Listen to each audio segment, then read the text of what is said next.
Bonjour à tous, que vous soyez du coup présents dans la salle ou que vous soyez en ligne.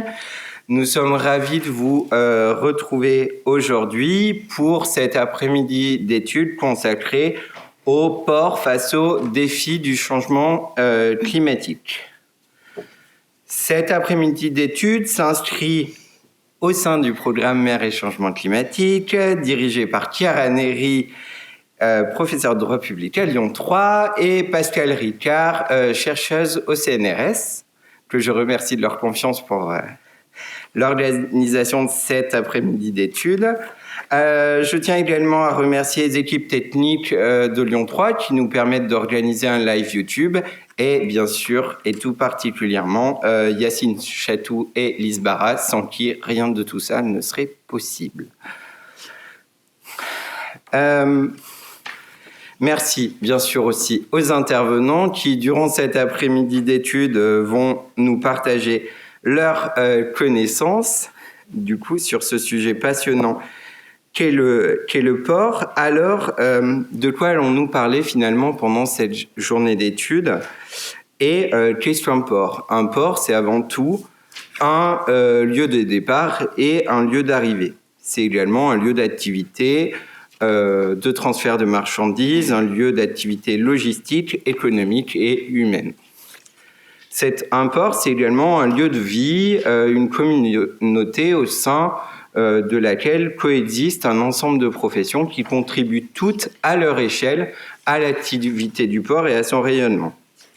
Alors, allez-vous me dire quel est le rapport entre les ports, finalement, objets économiques par excellence, mais également stratégique, et le changement climatique. Alors, il faut savoir qu'à travers l'histoire, et je vous rassure tout de suite, nous n'allons pas remonter au 1er siècle, les ports ont toujours dû s'adapter à différents défis, tout simplement parce que les activités humaines changent et les lieux sont différents. Le changement climatique fait partie de ces défis que les ports vont devoir relever une nouvelle fois avec courage et ambition, pour faire face à un ensemble de défis, que ce soit la transformation des activités, mais également les conditions météorologiques qui changent, ou encore les conditions d'accès aux ports qui peuvent évoluer. On va naviguer tout au long de cet après-midi entre différents ports d'escale et ports d'attache. Nous connaîtrons aussi une division qui n'est pas très originale en droit, en deux parties. La première qui portera essentiellement sur des questions de décarbonation à travers trois perspectives, et la seconde qui s'intéressera à des sujets plus originaux, du coup, qui lient les ports, notamment la transformation de ports à l'étranger et la question du lien entre les sanctions économiques, les ports et aussi le changement climatique. Afin de tenir le temps, quelque chose qui me tient beaucoup à cœur, je vous propose, sans plus attendre, que nous commencions notre voyage toute voile dehors vers notre premier panel que je vais m'efforcer de vous présenter. La première personne qui va prendre la parole, ce sera du coup Sandrine Drapier, ici présente, maître de conférence HDR en droit privé à l'Université du Mans, si je ne dis pas de bêtises, et experte sur les ports s'il en est, qui va nous faire une présentation sur la question de la décarbonation des navires, défis ou menaces pour les sociétés de transport maritime. Chers collègues, la parole est à vous pour 15 minutes. Merci Gaëtan. Alors, je vais commencer, comme il est traditionnel, par les remerciements. Je suis ravie d'être à Lyon, dans cette magnifique ville. Je suis aussi enchantée d'être à l'Université de Lyon 3. Et évidemment, je remercie l'organisation et les organisateurs du colloque, organisatrices. C'est avec plaisir. J'irai peut-être visiter un jour l'Université catholique de Lyon, mais ça sera pour une autre fois. Alors, je vais commencer par un peu d'actualité. À l'heure où la réglementation européenne risque d'être modifiée sur la durabilité pour les entreprises, puisqu'on a eu une annonce du commissaire européen, M. Séjourné, comme quoi il allait être question, peut-être, de tout remettre à plat, voire de supprimer le paquet de textes qui a été mis en place ces dernières années. Alors, pour mieux comprendre l'impact ou les enjeux sur le transport maritime, je commence par quelques chiffres clés pour l'Union européenne.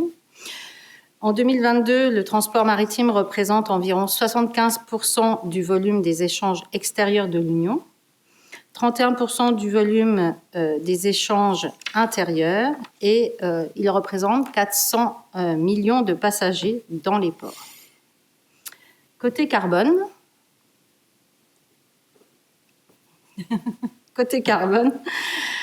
là aussi, quelques chiffres clés. Près de 11% de l'ensemble des émissions de dioxyde de carbone dues au transport le sont par le transport maritime et ça représente 3 à 4% des émissions totales de CO2 de l'Union. Face à ces réalités, la question posée, c'est celle de savoir comment les sociétés de transport maritime doivent s'adapter en tant que compagnie maritime, mais aussi que faire des navires et comment les convertir avec des carburants bas carbone ou complètement décarbonés. La question aussi sous-jacente, c'est de savoir si cette transformation ne risque pas d'amener à la délocalisation des immatriculations de navires sous d'autres cieux plus clément et on sait que les pavillons de complaisance sont aujourd'hui les plus représentés, ce qui permettrait peut-être d'éviter un certain nombre de réglementations ou d'abaisser les critères de certification. Alors, la décarbonation se trouve au cœur des dispositifs internationaux et européens. On a la même convergence entre l'Organisation mondiale maritime, l'OMI, et l'Union européenne sur les quotas ou les trajectoires de décarbonation.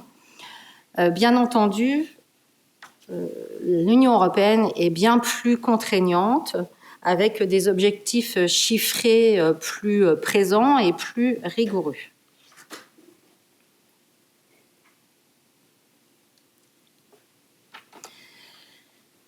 Donc, pour résumer la trajectoire de transformation au sein de l'Union européenne, le tout a commencé avec l'accord de Paris, mais il y a quelques années aujourd'hui. Et l'idée, c'était d'avoir d'ici 2030 une diminution de 40% des émissions de gaz à effet de serre par rapport au niveau de 1990. Alors cet objectif a été renforcé au fur et à mesure, d'abord par le Pacte vert en 2019, et puis la loi européenne sur le climat le 24 juin 2021. Cette loi est doublement importante, déjà parce qu'elle impose la neutralité carbone d'ici 2050, et ensuite parce qu'elle l'impose de manière contraignante. Donc ce n'est plus seulement une recommandation, un guide, une ligne directrice qu'on aurait, c'est une obligation avec sanction à la clé si on ne la respecte pas. Et puis, les objectifs ont également été plus sérieux, on va dire, puisque la baisse des émissions prévues est de 50% avec le dernier paquet législatif qui a été mis en place dans le cadre de l'Union européenne. Alors, cela passe par deux textes aujourd'hui. Le premier texte, c'est la directive CSRD, c'est son petit nom magique, sur le reporting extra-financier qui s'impose à toutes les entreprises et bien sûr aux grandes compagnies maritimes, puisque cette directive vise finalement les sociétés cotées et les PME cotées, mais l'objectif aussi, c'est le ruissellement par le bas, c'est-à-dire on part du haut et puis on ruisselle comme ça jusqu'aux petites entreprises. Et donc, au final, ça risque de toucher un peu toutes les sociétés, sauf les TPE. Le deuxième texte est propre au secteur du transport maritime. C'est un règlement spécifique qui a été pris dans le cadre de l'Union européenne et donc qui s'adresse uniquement au transport maritime pour décarboner les navires. Donc voilà les deux textes que nous allons voir ensemble et on va commencer par les incitations à la décarbonation des navires, donc par le texte spécifique. Et on terminera par ce qui intéresse l'ensemble des sociétés dans la partie 2, puisqu'elles auront toutes à faire un plan de transition. Et au sein de ce plan de transition, on retrouve le critère de la décarbonation au centre de toutes les dispositions.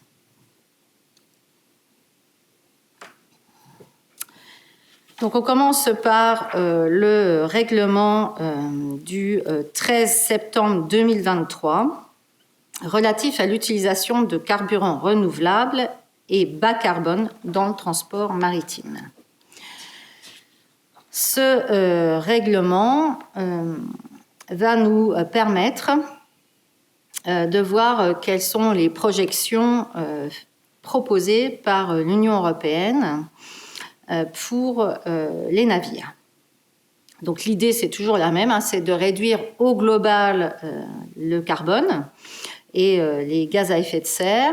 Et pour cela, il y a ce règlement qui concerne environ aujourd'hui 55% de l'ensemble des navires faisant escale dans les ports européens.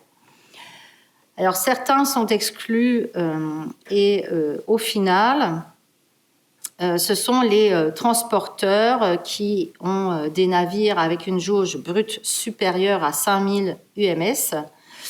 Et puis, on exclut les bateaux de pêche, les navires de guerre, les navires qui permettent de transformer le poisson, etc. Donc, ce règlement organise la diminution de l'intensité annuelle des gaz à effet de serre en navigation, mais aussi à quai, donc dans les ports. Il prévoit des émissions nulles pour les navires à quai qui doivent utiliser en conséquence l'alimentation en électricité. Et ça, c'est important puisque, au final, il faut sans doute que les ports, comme d'ailleurs les villes, s'adaptent à ce changement assez rapidement. Et puis l'autre objectif, donc, c'est en navigation. Cette fois, il s'agit de diminuer l'utilisation des carburants carbonés pour arriver à 80% de diminution d'ici 2050. Alors on commence assez petitement avec une diminution de 2% en 2025, mais au fur et à mesure, la baisse s'intensifie. La spécificité de l'Union européenne par rapport aux préconisations de l'OMI, c'est donc d'avoir des seuils plus rigoureux et plus mesurables. La deuxième spécificité, c'est que l'Union européenne entend promouvoir les carburants renouvelables d'origine non biologique pour ne pas faire concurrence au marché alimentaire, alors que cette prévision n'est pas retenue dans le cadre de l'OMI, puisqu'on n'a pas cette distinction qui est faite.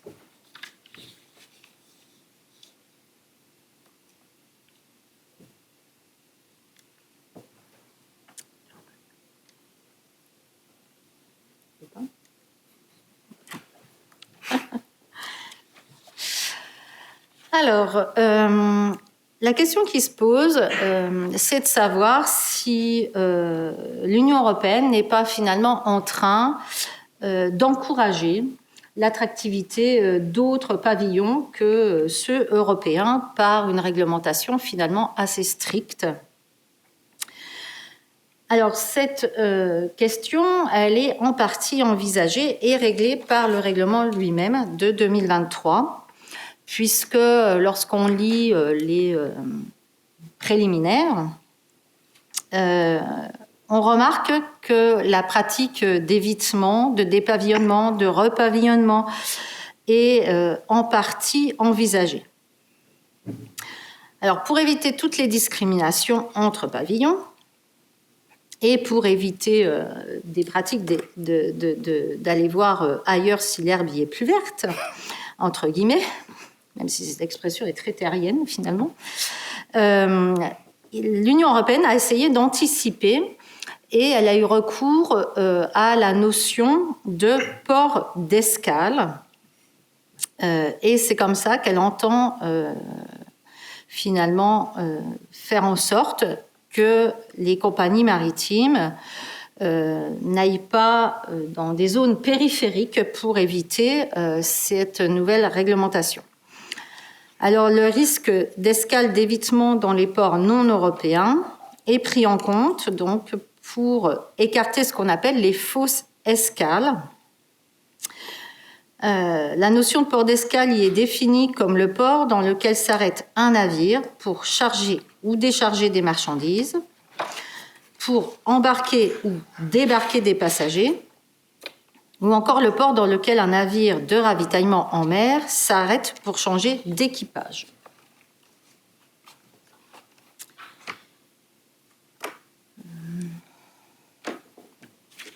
Je reviens en arrière. Merci. Donc voilà, l'idée c'est d'éviter les escales qui serait finalement un moyen de contourner cette réglementation rigoureuse. Alors, ne seront pas considérés comme des ports d'escale les ports situés à proximité de l'Union, où le risque de contournement est le plus important, et c'est pour ça que le règlement pose cette limite de 300 miles marins. Et pour dire qu'il faut aller au-delà pour considérer finalement que c'est une escale réelle et qui sera pris en compte dans le cadre du calcul de la décarbonation. En effet, tout l'intérêt se joue sur ce calcul de décarbonation. Pour des voyages à destination d'un port de l'Union européenne, à partir d'un port de l'Union européenne, le règlement s'applique à l'intégralité de l'énergie utilisée par le navire. En revanche, pour les voyages à destination d'un port d'un État membre, mais à partir d'un port d'un État tiers, eh bien là, la règle est différente puisque le règlement s'applique à la moitié de l'énergie utilisée par le navire. C'est pour ça qu'il peut être intéressant pour les compagnies eh bien, d'aller peut-être chercher des ports en périphérie, même si on a cette limite des 300 miles marins. Alors, je pense que la stratégie aussi, ça sera pour les compagnies maritimes, finalement, de calculer un bilan coût-avantage, savoir si on va au-delà des 300 miles et puis qu'on termine les derniers miles par des navires propres, bas carbone, voire décarbonés, ou alors qu'on emprunte des voies terrestres pour terminer ce long périple. C'est à voir finalement si cette règle sera suffisamment efficace pour faire en sorte qu'il n'y ait pas ces pratiques d'évitement.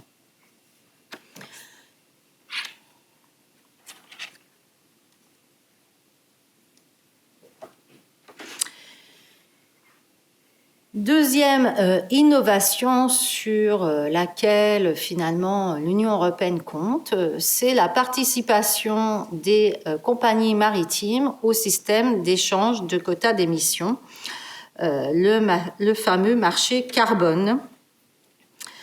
En effet, les compagnies sont rentrées sur ce marché par le biais d'une directive du 10 mai 2023, directive ETS, et cette directive s'applique depuis le 1er janvier 2024. Donc là encore, l'idée, c'est d'inciter les compagnies à réduire leurs émissions de gaz à effet de serre, et particulièrement ici de carbone, puisqu'elles doivent acheter des quotas qui correspondent à 40% de leurs émissions en 2024, à 70% de leurs émissions en 2025, pour finir à 100% après, c'est-à-dire dès 2026. Alors, selon certaines estimations de compagnies maritimes, l'application de ce système va être relativement coûteux et va réenchérir le coût du transport maritime, puisque le surcoût serait de l'ordre de 7 à 105 euros par unité de capacité de fret. Donc, à terme, c'est un moyen financier assez rigoureux qui se dessine, puisque 100% des émissions émises lors de voyages intracommunautaires devront plutôt être déclarées.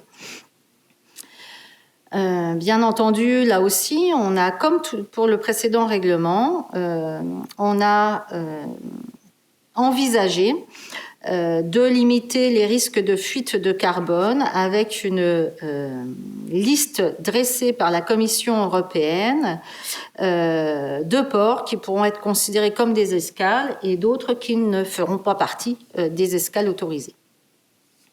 Et comme tout à l'heure, c'est la même chose. L'intérêt de choisir un port dans un pays tiers, c'est pour diminuer finalement... c'est pour diminuer... ça va pas ça. C'est pour diminuer au final... le pourcentage d'émissions enregistrées. Et quand on est dans un pays tiers, on enregistre seulement 50% des émissions du voyage.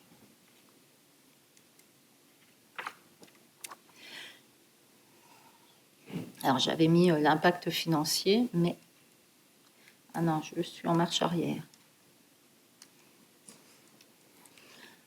Merci. Encore. On va passer à la décarbonation à travers le plan de transition des compagnies maritimes. Encore un peut-être. Voilà. Avec la directive CSRD. Donc cette directive, elle intéresse aujourd'hui les sociétés cotées et donc les compagnies maritimes les plus grandes de l'Union européenne sont concernées. Pour ne citer qu'un critère essentiel, la décarbonation fait partie des dispositions de la CSRD et elle est sous la norme ESRS-E1. Tout cela est très technique, mais... Merci. Donc, ça permet d'évaluer l'impact climatique avec une obligation de déclarer, quel que soit le pavillon, quel que soit le lieu d'implantation dans l'Union européenne, et même si on est une compagnie étrangère, dès lors qu'on a une implantation dans l'Union européenne, on va être astreint à déclarer donc des informations extra-financières dont tout ce qui tourne autour des émissions de gaz à effet de serre. Mieux, chaque société va être obligée donc d'élaborer une trajectoire de décarbonation dans le cadre d'un plan de transition climat. Alors, le plan de transition climat suppose différentes étapes que j'ai mis là, mais je crois que nous n'avons pas le temps de les détailler. Ça sera pour un autre colloque.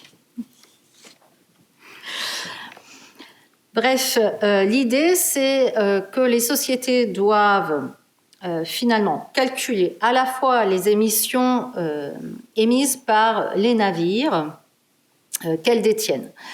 Elles doivent également envisager les risques liés aux défis climatiques et l'impact que cela peut avoir sur leur activité commerciale. Mais elles doivent également mesurer le coût de la carbonation, le coût que ça représente pour la société en général, c'est-à-dire pour la collectivité, et éventuellement aussi le coût des pollutions éventuelles qu'elles peuvent générer dans le cadre du transport. Donc ce sont des quotas et des datas très très précises. En tout, pour appliquer la directive CSRD, il y a 1200 points de data qui doivent être collectés. Alors, nous passons à la responsabilité juridique des compagnies. Tout cet arsenal n'a de sens que si on prévoit finalement des sanctions et si on peut engager la responsabilité des sociétés ou des dirigeants si jamais leurs engagements ne sont pas respectés. Alors, ces sanctions existent à différents niveaux. La directive CSRD n'en a pas prévu de propre et elle renvoie aux États membres. Donc chaque État prévoit son lot de sanctions, la France ayant des sanctions en matière de responsabilité civile dans le Code civil. Et puis, s'agissant des sociétés, on a nos propres sanctions qui sont aujourd'hui édictées dans le Code de commerce. Mais l'Union européenne a mis en place 2 autres directives qui rendent le paquet législatif dont je viens de vous parler particulièrement contraignant. Déjà, il y a la directive sur la vigilance et le devoir de vigilance, où à l'intérieur, on a effectivement des prescriptions qui s'adressent à la vigilance environnementale. Alors, cette directive est très récente, puisqu'elle date du 13 juin 2024. À cela s'ajoute une autre directive dont j'ai mis la slide juste avant sur les crimes environnementaux. Et cette fois, c'est pour pénaliser un certain nombre d'infractions environnementales. Et là, le secteur maritime n'est pas en reste non plus, puisqu'aujourd'hui, on y trouve des crimes avec une liste de circonstances aggravantes. Et à l'intérieur de cette liste, on a la pollution en mer, les conditions de recyclage des navires, au titre aussi des infractions qualifiées. Vous voyez que les amendes maximales sont assez importantes puisqu'elles sont en millions d'euros et elles sont un pourcentage du chiffre d'affaires. Ce sont des amendes prévues par la directive, donc les États auront l'obligation de mettre ça en place. Les États ont également l'obligation de bâtir une stratégie nationale avant 2027 de lutte contre ces infractions. Pour conclure, vous voyez qu'il y a un certain nombre de directives et de règlements qui ont été pris ces 2 dernières années et qui sont très denses et qui concernent aussi le transport maritime. Le bémol que je mettrai, c'est à la suite du rapport Draghi, puisqu'il y a une réflexion lancée au niveau européen pour voir s'il ne faut pas prendre une législation omnibus pour simplifier tout cela et alléger les charges administratives sur les entreprises. Alors pour l'instant, c'est un point d'interrogation puisque cette législation omnibus va être présentée fin février à la Commission européenne. Merci beaucoup. Je me permets de préciser qu'on aura un temps de questions à la fin de chaque panel. Du coup, ça nous permettra d'échanger.